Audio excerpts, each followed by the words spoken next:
아침에 이렇게 한 알, 한 얼, 한 울 이걸 얘기했잖아요. 그러니까 우리 본래 마음이 이렇게 우리 존재나 이 세상이나 우리의 삶을 혹은 죽음을 이렇게 펼쳐내고 있는 거예요. 그런데 이제 이 길이 내가 다 개인적인 나, 에고를 가진 나, 그러니까 아상에 사로잡힌 나가 돼가지고 이렇게 살아가다 보면 아주 팍팍하고 괴로운, 또 수없이 많은 장애나 나를 못 살게 하는 그 타자들을 만나서 계속 싸우면서 나아가야 되는 너무나 힘겨운 그런 길이에요. 근데 이 자아는 뭐든지 분별하고 또 뭘 이렇게 생각해서 알아내고 생각대로 해가지고 뭘 이루고 뭘 얻으려고 하게 되어 있어요. 그러니까 그 삶이 괴롭고 팍팍하고 또 이제 그냥 길도 모르고 목적지도 모르니까 암담하고 막막하고 그런 거예요.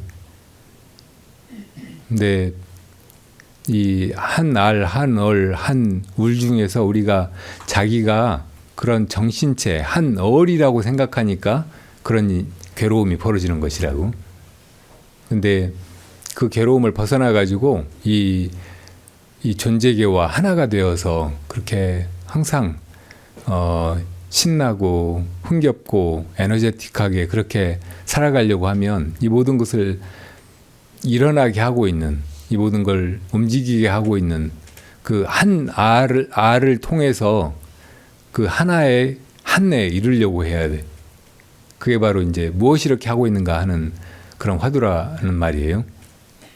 그러니까 계속 뭘 알아서 아는 것으로 문제나 고통을 해결해 보려고 하지 말고 그런 마음을 내려놓고 지금 무엇이 이렇게 하고 있는가 이걸 물어야 된다는 말이에요. 그것이 이렇게 살고 있는 것이고 그것이 이 세계와 나를 분리시키지 않고 함께 움직여 나가게 하고 있는 것이고 거기에는 무슨 분리라든지 혹은 끝이라든지 이런 게 없어요. 언제나 그렇게 돼가고 있는 것이거든요. 그러니까 나와 남이 나눠져 있거나 내 안과 밖이 나눠져 있거나 혹은 삶과 죽음이 따로이거나 그래서 이렇게 인생이 이렇게 흘러가다가 어느 날 죽음으로 뒤바뀌어가지고 내가 소멸해버리거나 모든 게 끝나버리거나 그런 일이 없는 거예요. 거기는. 그러니까 살면서 우리가 학교에서건 혹은 가정에서건 사회에서건 자꾸 뭘 배워서 알아가지고 그 아는 걸로 어떻게 해보려고 하는데 진짜 이 도의 길은 그렇게 아는 것을 넘어서서 진짜 이 모든 걸 해가고 있는 그 주인의 자리에 우리 본성의 자리에 거기 개합해 들어가 가지고 그것이 그렇게 해나가는 그 속에서 그냥 행복해하고 편안해하고 또 그때 순간순간 만족이나 보람을 얻고 그렇게 살아가는 일이라고. 그래서 이제 옛 스승들이 거기 이르러 본 수많은 각자들이 아르마리를 버려라 혹은 뭐 차나 마셔라 막 그런 말씀들을 하신 거예요. 그런 가르침을 주신 거예요. 그런 면에서 보면 영자보살님 같은 분이 학교도 못 다니고 배운 것도 없고 아는 것도 없고 그런데 그냥 계속 뭘 하면 살아왔잖아요. 일하면 살아왔잖아요. 사실은 그게 가장 순수하고 또 수행적인 그런 삶인 거예요. 그런 거를 영자보살님은 뭐 본인이 원했든 원하지 않든 어려서부터 그렇게 해왔기 때문에 그런 부분에서는 우리보다 훨씬 앞서 나가고 있고 그래서 우리가 영자보살님을 이렇게 못 배우고 뭐 아는 것도 없고 막 그런데 저렇게 나서가지고 맨날 그냥 자기 얘기를 막 하려고 하고 막 그런 사람으로 그렇게 생각하지 말고 우리 스승처럼 생각하고 우리 거울처럼 생각하고 그렇게 나아갈 수 있어야 된다는 생각이 듭니다. 자, 또 다른 분 질문하시고 하시고 싶은 말씀도 하시고 그러세요.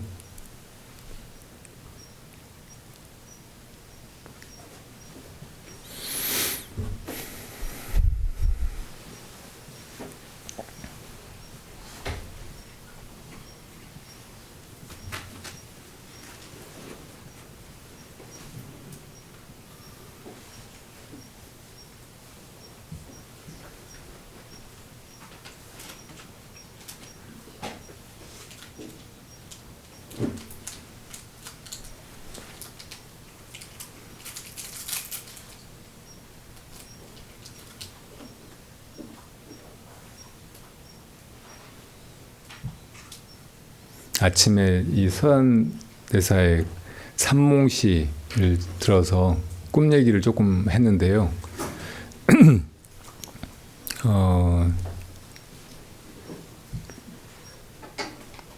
우리가 자다가 꾸는 꿈, 이것도 꿈이라고 하고, 또 이렇게 살면서 가지게 되는 어떤 희망, 꼭 이루어졌으면 하고 마음속에 깊이 간직한 그런 바람, 이런 것도 꿈이라고 하잖아요. 근데 이 꿈은 자다가 꾸는 꿈이든 아니면 마음속에 어떤 바람으로 가지고 있는 그 꿈이든 다 마음으로 하는 거예요. 마음에 품고 마음으로 지어내고 마음에 간직하고 마음이 또 경험하고 하는 거죠. 그래서 이 세상살이가 다 꿈과 같은 것이라면 이 꿈이 고통스러우니까 그 꿈을 꿈에서 벗어나려고, 꿈에서 깨려고, 이게 꿈이라는 걸 알아차리려고 그렇게 하게 마련인데, 근데 이 살아가면서 원이라든지 어떤 목적 의식이 없다면 그런 삶은 별로 의미도 없고 나중에는 이렇게 허무하고 후회스러운 느낌밖에 들 수가 없어요. 그러니까 우리가 꿈을 가지는 거, 이것도 이렇게 소중하게 생각해야 된다고. 그걸 조금 다른 말로 바꾸면 원을 가지는 거예요. 제일 큰 꿈은 불보살님이 가지고 있는 것과 같은 원. 이 세상 모든 중생이 다 정말 편안해지고 행복해지고 자유로워지고 완전해지고 했으면 좋겠다. 다 성불했으면 좋겠다 하는 그런 바람이에요. 그러니까 그 바람을 가지고 살아가는 사람은 이 세상의 수많은 장애라든지 고통 이런 것을 거뜬히 이렇게 넘어서게 되고 결국은 그 원을 다 이루어가게 된다고. 근데 중생들은 대부분 다 그렇게 큰 원은 감히 나 같은 사람은 가질 수 없다고 생각하는 거예요. 그런 큰 꿈은 꿀 수가 없다고. 그래서 이제 너무 소소하고 보잘것없는, 이루어진다고 해도 금방 또 허전하고 더 다른 더 큰 무엇인가를 이렇게 바라야 되는 뭐 그런 꿈을 가지고 그냥 산단 말이에요. 그러니까 개인적인 소소한 원, 그런 것을 가지지 말라는 말은 아니고 그런 원을 승화시키고 키워서 그게 불보살님의 그런 비원이 되게 해야 한다는 말이에요. 비원이라고 하는 말은 슬픈 원이라고 말하잖아요. 왜 슬플까요? 아주 희망차고 이렇게 거룩한 그런 원일 텐데 왜 비원이라고 할까요? 지금 중생들의 처지를 보니까 너무 슬프고 안타까워서 슬픈 마음이 드는 거예요. 그래서 그걸 해결해 주고 싶은 그 원이 훨씬 비장하고 강렬하고 이렇게 순수한 거예요. 그래서 그걸 비원이라고 해요. 화엄경인가 하는데 보면 대원비성만 백복자장엄 그런 말씀이 있어요.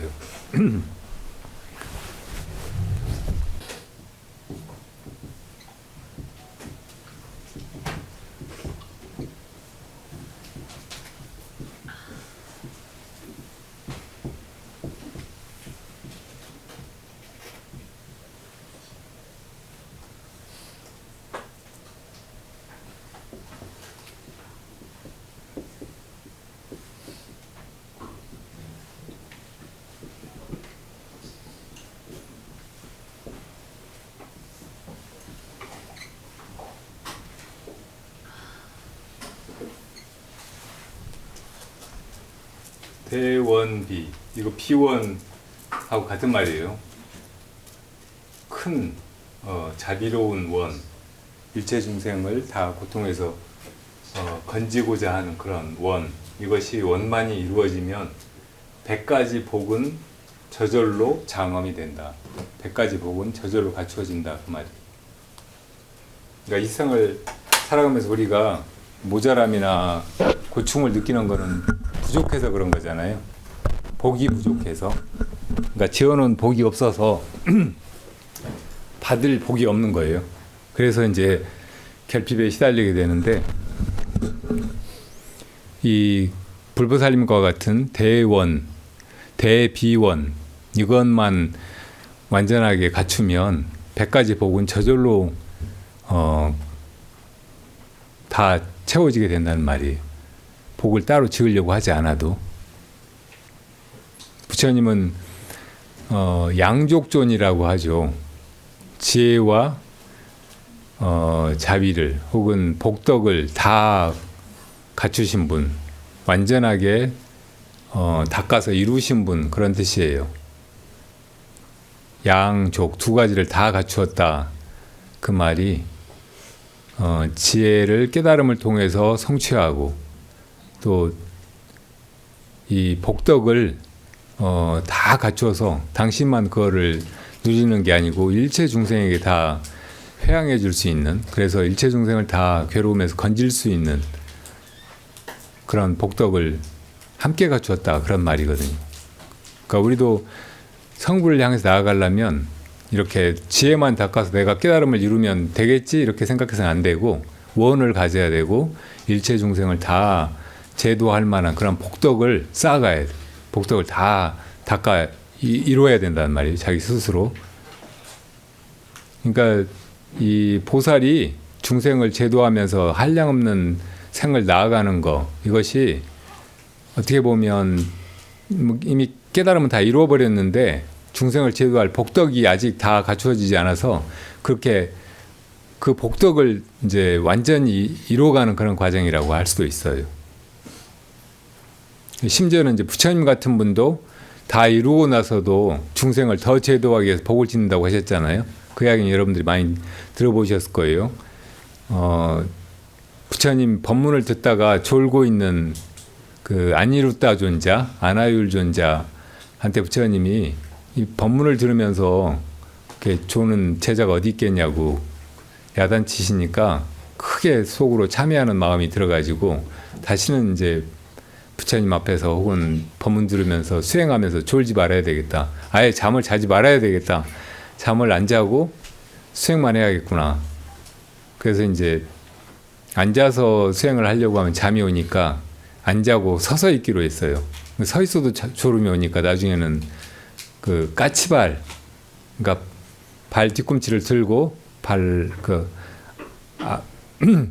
앞꿈치로만 서가지고 이렇게 며칠이고 막 그렇게 용맹정진한다고 지냈더니 부처님이 이제 그렇게 해서는 안 된다. 수행은 검은고 줄을 고르듯이 알맞게 너무 늘어져도 안 되고 너무 조여도 안 되고, 그러니까 악기를 줄을 잘 조율해 가지고 비로소 완전하게 연주할 수 있듯이 그렇게 중도적으로 해나가야 된다고 하셨는데도 자기 고집을 안 버리고 계속 이제 그렇게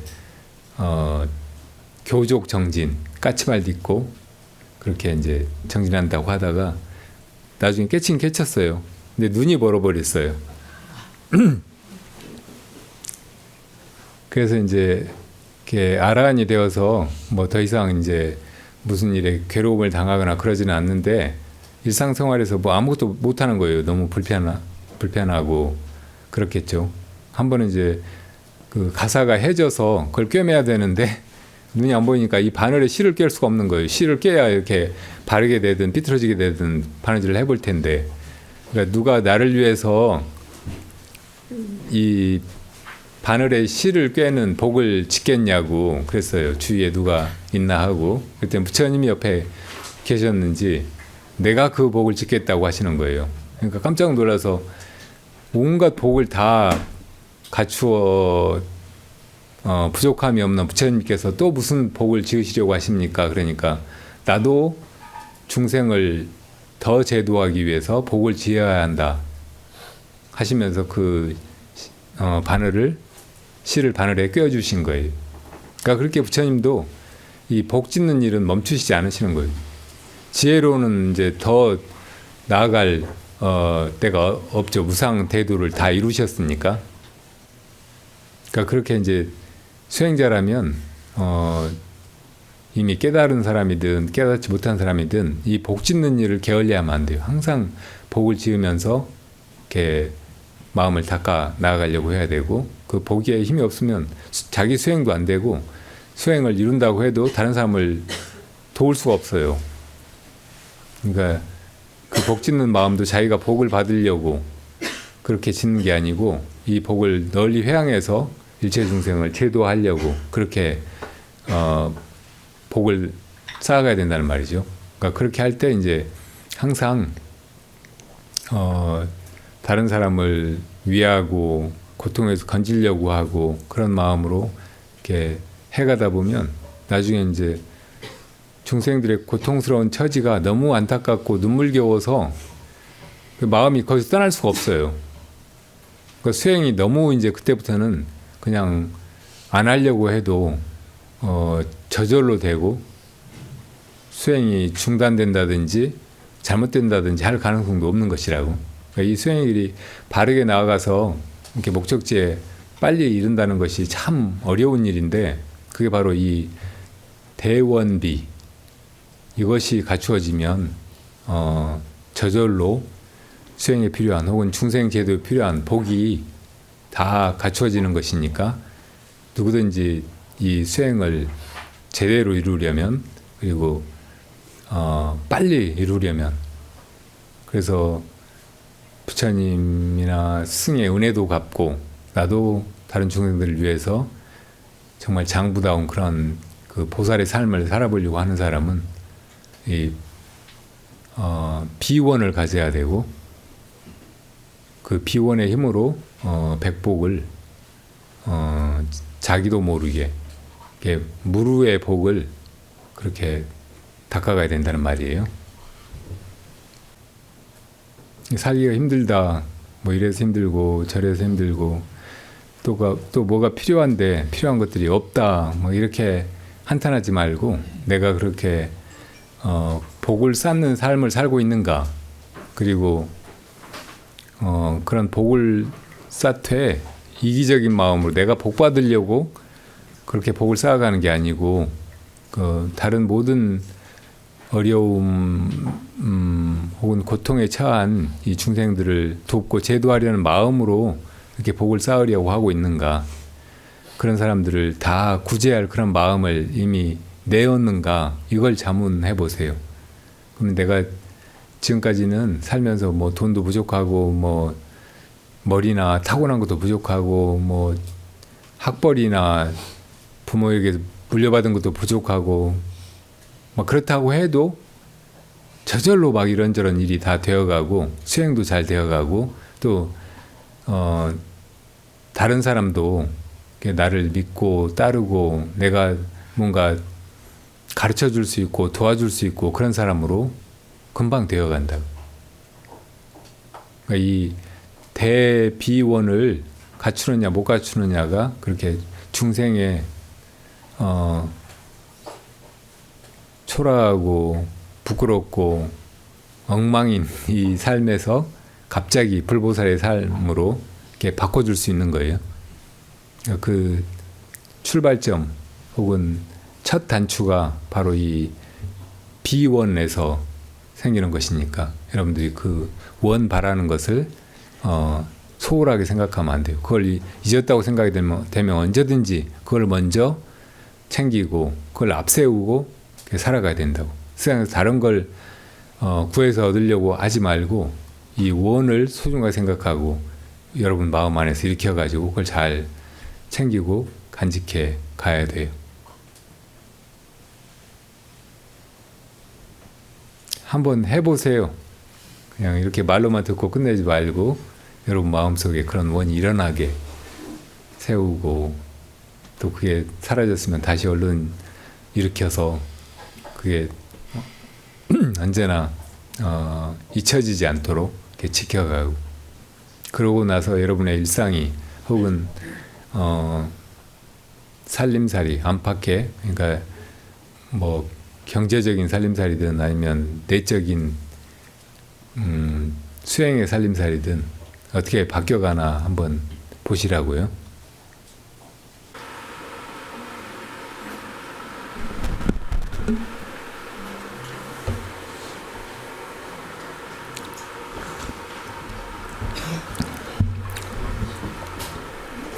우리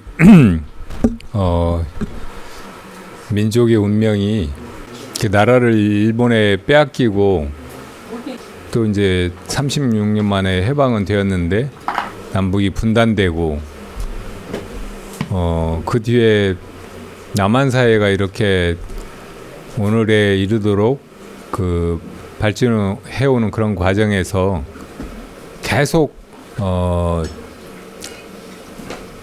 사상적인 분열 혹은 이념 갈등 혹은 사람들을 이렇게 다 적으로 만들어 가지고 뭐 사상으로든 지역으로든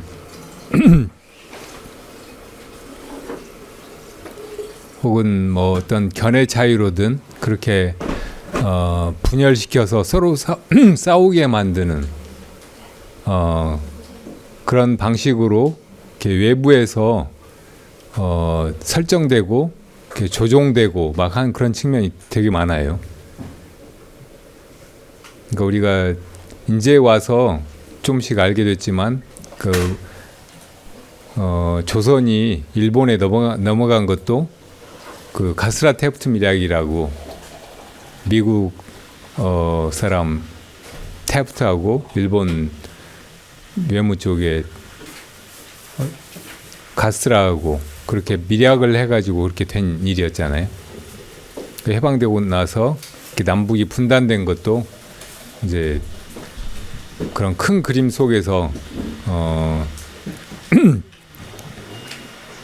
미국이나 혹은 이제 그때 이제 장개석 중국 그리고 스탈린의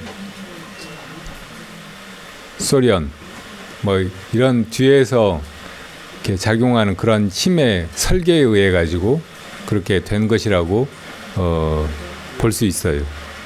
그 남한에서 이제 계속 친미적인 그런 정부가 들어서고 그런 정부가 이제 그런 정부의 어떤 정당성에 도전하는 민주화 세력을 다 이제 이렇게 사상적으로 좌파다, 빨갱이다, 막 이런 식으로 몰아붙이고 그래서 수많은 사람들을 잡아 가두고 죽이고 또 암살하고 막 이렇게 하면서 이렇게 되어 왔거든요. 그러니까 그런 속에서 우리 민족 전체가 다 희생되어 온 셈인데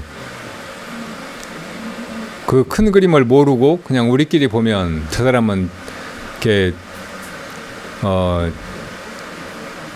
빨갱이라서 그래, 좌파라서 그래, 혹은 이제 전라도 사람이라서 그래,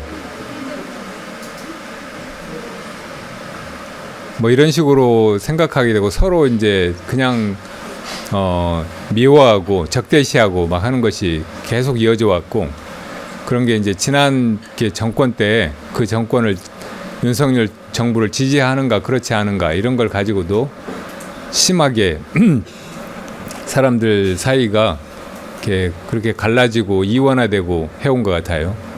특히 이제 무속 집단이라든지 혹은 사이비 기독교 집단 막 이런 것들이 윤석열 정부를 뒤에서 이렇게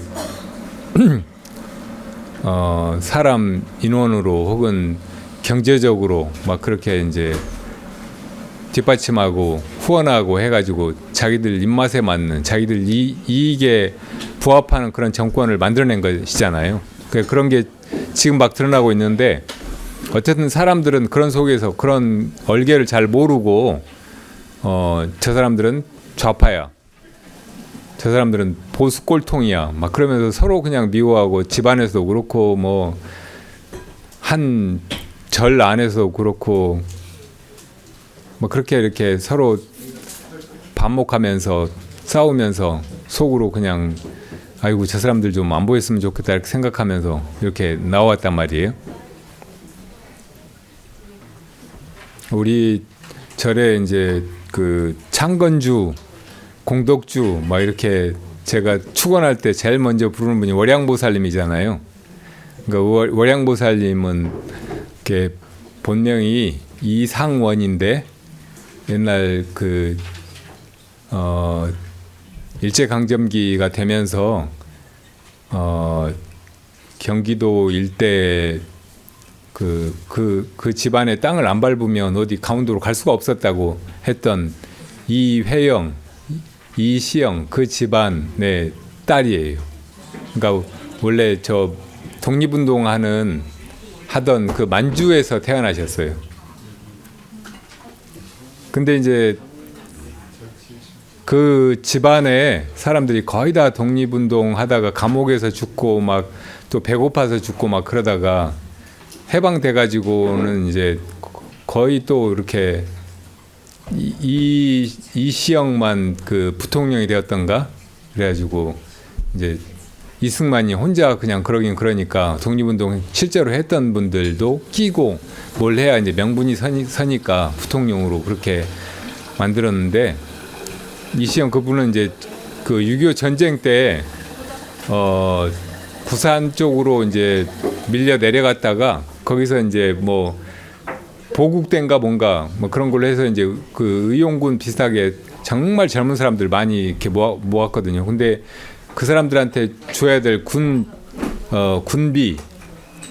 이런 거를 중간에서 다 떼먹어 버린 거예요. 그래가지고 실제로 그냥 어마어마하게 많은 사람들이 굶어서 죽어나갔거든요. 그 군인들이. 그러니까 그런 걸 보고 나 그 뭐 부통령인지 국무총리인지 그런 거 안 한다고 물러난 분이에요. 그래서 이상원 월양보살님도 이제 그런 어른들을 보고 자라고 그래서 우리 도량에 와가지고 뭐 할 때도 무슨 돈을 내야 될 일 있으면 그냥 다 털어가지고 주시는 거예요. 그리고 공양하고 막 이래저래 할 때면은 꼭 그 당신은 나이가 제일 많으시고 막 그런데도 남자들부터 먹으라고 해.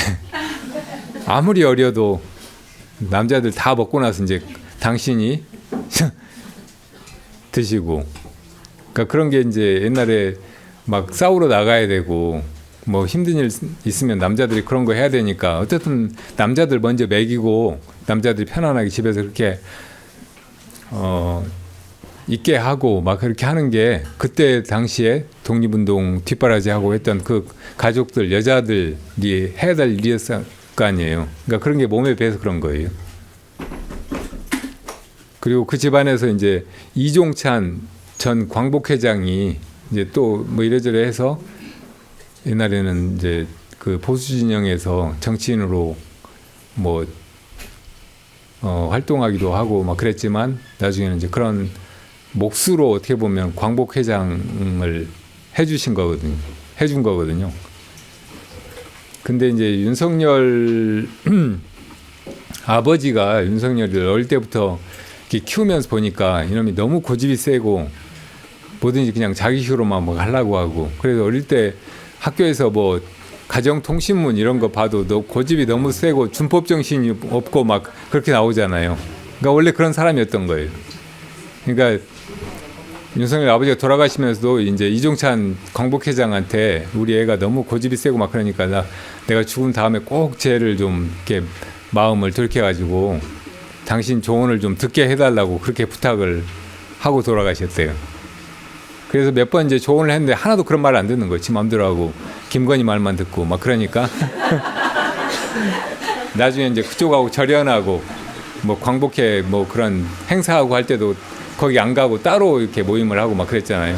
그러다가 이제 그런 줄이 끊어져 버리니까 저렇게 이제 무리수를 두어서 계엄을 하고 막 해가지고 정권 연장을 하려고 하다가 다 무너져 버린 거죠.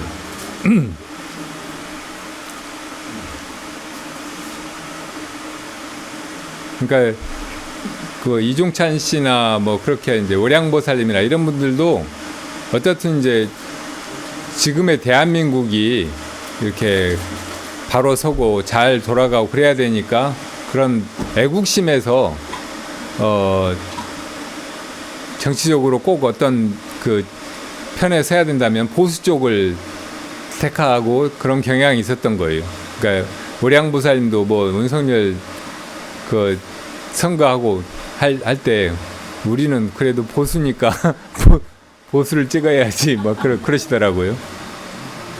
그러니까 그런 내막을 알고 막 하니까 그런 어른들한테 제가 윤석열 그 사람 안 된다고 김건희 보라고 막 그렇게 말을 할 수가 없는 거예요. 그랬는데 그런 분들이 지금 이제 윤석열이 해온 거 그런 것이 드러나고 저렇게 이제 대고 하니까 지금에서야 이제 내가 너무 생각이 짧았구나. 그런 사람들을 잘 알지도 못하고 그냥 무작정 보수니까 나라를 위해서는 그쪽을 지지하고 그쪽에 표를 주는 게 낫지 이렇게 생각했던 게 잘못이었다고 이렇게 느끼시는 것 같아요.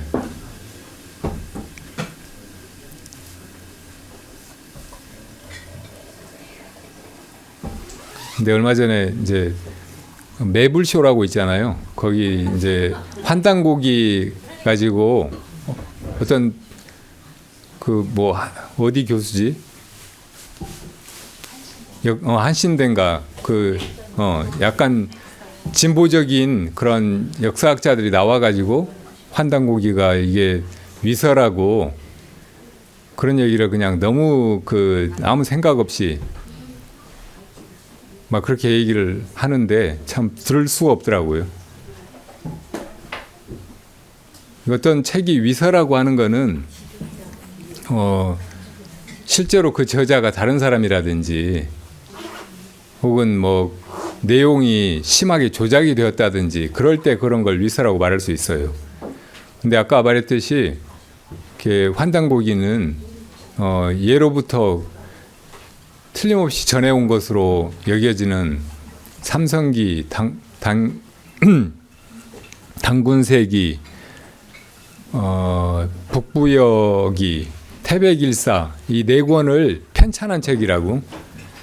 그리고 옛날에도 그런 책이 다 한자로 적혀 있었지만 이 환단고기도 똑같이 한문으로 이렇게 그냥 편찬을 한 거예요. 그렇지만은 편찬하는 사람은 지금 이 시대에 쓰이는 그런 용어로 그렇게 요즘 말로 하게 되잖아요. 같은 한문이어도. 그러니까 거기에 문화라는 말도 들어가고 뭐 그런 말도 들어가고 막 그럴 수 있는 것인데 이거 보라고 이 문화라는 말은 옛날에 없었는데 이게 이런 말을 쓰지 않았냐고. 그러니까 이건 이제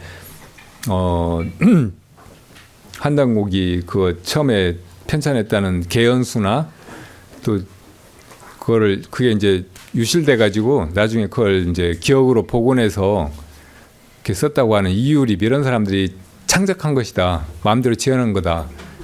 그러니까 이게 위서다. 이런 식으로 주장을 하고 있고 그런 거를 막 그냥 여과 없이 얘기하는 거예요.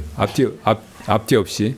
그리고 주로 이제 그런 뭐 환단고기 신봉자들이 대부분 다 이제 구구적인 정치인들 혹은 옛날 그 군부 독재 때 군인 출신인 사람들 이런 사람들이 많았다는 거예요. 그러니까 이 환단고기는 뭐 볼 것도 없다는 식이에요. 근데 왜 군인들은 다 보수고 그러니까 다 잘못되고 막 그렇게 말할 수가 있어요. 군인 중에서도 정말 훌륭한 애국심을 가지고 군인이 되어서 나라와 민족을 지키려고 그렇게 된 사람들도 있잖아요. 그리고 어려운 상황이 되면 목숨을 던져가지고 그런 국난을 타개하고 국민을 지키려고 그런 행동을 할 수 있는 사람들이 그런 사람들이잖아요. 군인들이잖아요. 그러니까 그런 사람들이 보수적이라고 해서 무조건 이 사람들을 그냥 바르지 않은 사람들 이렇게만 매도해서는 안 되는 거예요. 우리가 뭐 좌우익이라든지 혹은 뭐 자본주의, 공산주의 그런 이제 이념적인 이분법으로 모든 문제를 재단하고 이쪽은 무조건 옳고 저쪽은 무조건 틀렸다 이렇게 생각하는 것이 아까 말했던 그 큰 그림으로 사람들을 갈라서고 싸우게 만들고 그런 속에서 자기들 이익을 챙기는 그 무리들한테 속는 일이라고. 그러니까 우리가 이렇게 갈라서서 싸우면 좋아할 놈들은 다 밖에 가 있는 거예요. 일본 제국주의자들이거나 미국의 그 유대 자본이거나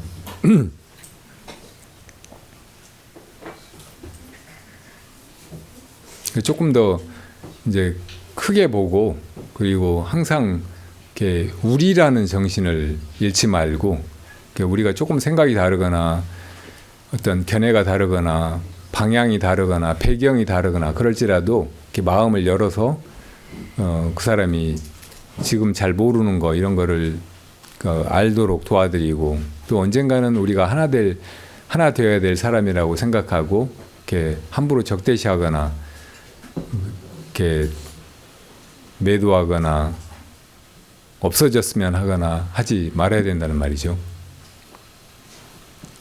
이런 이제 둘로 나누어 가지고 이렇게 싸움 붙이고 그걸 이제 조정하고 자기들 이권을 챙기고 하는 그런 세력들이 밖에 있으면은 항상 안에는 내분이 일어나고 그렇게 싸우는 사람들이 결국은 정의가 이기거나 오른쪽이 이기거나 선량한 쪽이 이기거나 그러기보다는 기회주의자들이 이겨요. 그런 외세에 편승해 가지고 그런 힘이라든지 기득권을 이용해 가지고 약자들을 탄압하고 자기가 의견 다른 사람들을 막 제거하고 하는 쪽은 언제나 그 기회주의자들이거든요. 그러니까 이 대한민국 사회에서 뭐 이승만부터 혹은 군부 독재 세력부터 계속 그런 이제 기회주의자들이 외세에 힘을 얻고 외세의 조종에 의해 가지고 정권을 차지하고 그리고 사람들을 막 탄압하고 또 정적들을 제거하고 막 하면서 이렇게 자기들 기득권을 지켜왔단 말이에요. 그러니까 그런 걸 다 간파하고 전체를 보고 우리가 그런 기회주의적인 그 처신이나 정치의 행태나 태도 이런 거를 문제 삼고 필요하다면 그런 사람들을 그 권력에서 멀어지게 하고 우리 사회에서 격리시키고 어떤 때는 감옥에 보내고 그렇게 해야지 그냥 그쪽에 줄 선 사람들을 다 나쁜 사람들이다, 적이다, 우리가 될 수 없는 사람들이다 이렇게 생각해서는 안 된다는 말이죠. 이게 이제 정말 큰 마음이고 모두를 이렇게 하나로 아우를 수 있고 모두를 다 이 어려운 시대나 도탄에 빠진 이 민족사의 흐름에서 이렇게 건져낼 수 있는 길이라는 생각이 듭니다. 지역마다 혹은 어떤 진영마다 사람들의 어떤 성향이라든지 뭐 도덕성이라든지 뭐 그런 게 조금은 차이가 있지만 또 그 안을 잘 들여다보면 사람들 개개인이 다 뭐 이런저런 문제도 있을 수 있고 잘잘못도 있을 수 있고 뭐 그렇게 아주 안 좋은 그런 집단 같아도 그 안에 정말 착하고 좋은 사람도 있고 막 하니까 싸잡아서 사람을 그 사람들을 다 어떻다고 이렇게 평가하는 건 항상 신중해야 돼요. 항상 그 오류 가능성이 있다는 것을 알고서 그렇게 해야 돼요.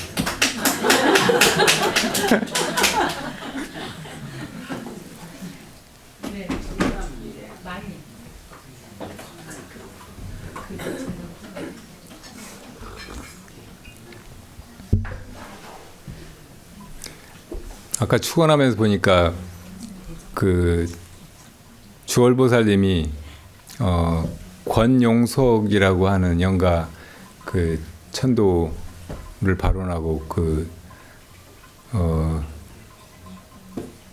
축원을 올렸더라고요. 그분이 저하고 대학 동기였어요. 근데 학교 다닐 때는 잘 몰랐어요. 근데 얼마 전에 이제 다른 친구가 와가지고 그 권용석 씨가 타계했다고 그런 얘기를 해주더라고요. 근데 돌아가신 지가 벌써 한 2년 됐나 봐요.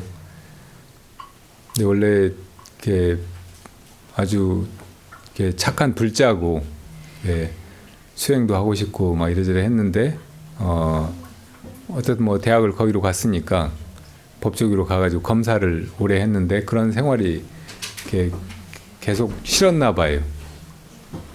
그래서 이제 어떤 수행처를 만들고 싶어 했고, 그래서 또 이제 검사들이 사람들 잡아다가 이제 수사하고 기소하고 해가지고 감옥에 보내는 일이잖아요. 감옥에 들어가서 그렇게 몇 년씩 혹은 평생 그렇게 인생을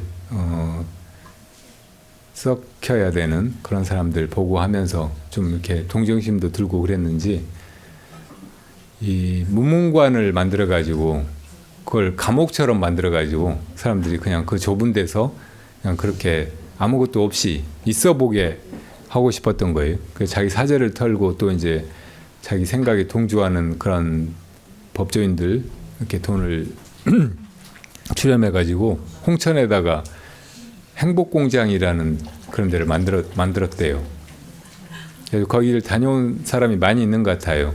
그리고 그런 과정에서 금강스님하고 같이 하거나 좀 이렇게 도움을 받거나 가르침을 받거나 하고 이제 그렇게 했던 것 같은데 그분이 이제 암에 걸려서 이렇게 돌아가셨다는 거예요. 그 주월보살님이 그분을 이렇게 만난 적이 있고 같이 성지순례를 한 적이 있대요. 근데 그때 이제 모습도 너무 좋고 생각도 좋고 그리고 참 존경스러운 그런 분이었는데 돌아가셨다는 말을 듣고 이제 축원에 올린 것 같아요. 지난 그 검찰 쿠데타로 검찰 정권이 들어서서 그냥 이렇게 엉망으로 나라를 도탄에 빠뜨렸다가 지금 겨우 거기서 이렇게 벗어나 가지고 이제 그 검찰에 수사권 같은 거를 완전히 박탈하고 검찰은 그냥 기소만 하는 검사는 기소만 하는 그런 이제 방법으로 다른 나라들은 다 그렇게 한대요. 그래서 그렇게 이제 우리나라 검찰 제도가 이렇게 바뀔 것 같거든요. 그리고 그런 과정에서 보니까 검찰들 중에 이렇게 바른 사람들이 별로 없는 것 같아요. 최근에 이문정 검사가 뭐 이렇게 마약 수사한다고 막 하더니 뭐 그냥 흐지부지하고 뭐 혐의 없다고 하고 막 그러고 있잖아요. 도대체 그 검찰에 들어가면 어떻게 그렇게 되는지 너무 뚜렷한 증거들이 많이 나왔잖아요. 어쨌든 100 몇 킬로 되는 그 마약이 일반입 됐잖아요. 그리고 거기 세관에서 그걸 통과시켜주지 않으면 들어올 수가 없는 것인데 사람들이 버젓이 그냥 배낭에다 메고 이렇게 들어왔는데 그게 그런 일이 일어났으면 그거 수사해가지고 그게 어디서부터 잘못됐는지 그거 밝혀야 되는 게 검사의 일이지. 근데 그걸 혐의 없다고 해버리면 이 사람이 왜 검사만 되면 다 그러는 거예요.